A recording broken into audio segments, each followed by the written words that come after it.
service and sacrifice. Today is National Vietnam Veterans Day. The VA says there are more than 1 million Vietnam veterans living here in the U.S. and abroad, many of them living right here in Augusta. And today there were ceremonies all across the area honoring them. Hallie Turner joining us live to take us there.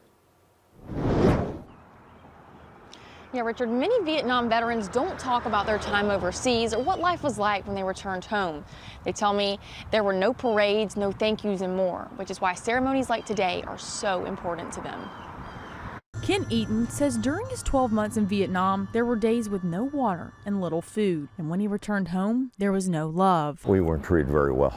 So after 50 years. Eaton's story isn't unique to those who served in the Vietnam War. Army nurse and Vietnam veteran Linda Caldwell felt it too. There was nothing else that people learned from Vietnam. It was that you can hate the war, but you don't hate the warrior. Caldwell says there were even disagreements as to who was considered a Vietnam veteran and who wasn't. There used to be a lot of distinction. People would say, well, you weren't in country, so you're not a Vietnam veteran. Yes, you are, because we couldn't have done what we did over there if you weren't back stateside or around the world to help us. I mean, we had supplies that had to be brought in. The ammunition had to come in. That wasn't available in Vietnam. And that one team, one goal mentality continues today. In Aiken, Vietnam veterans laid wreaths, reflected on personal experience, and a new mission to pay it forward. Tried to really go overboard and to express that to the veterans who come home from the Middle East. We may not agree with what was going on over there or the awfulness that they had to endure, but we welcome them home and we say thanks for your service. Never forgetting those who didn't make it back home. We're here to remember all Vietnam veterans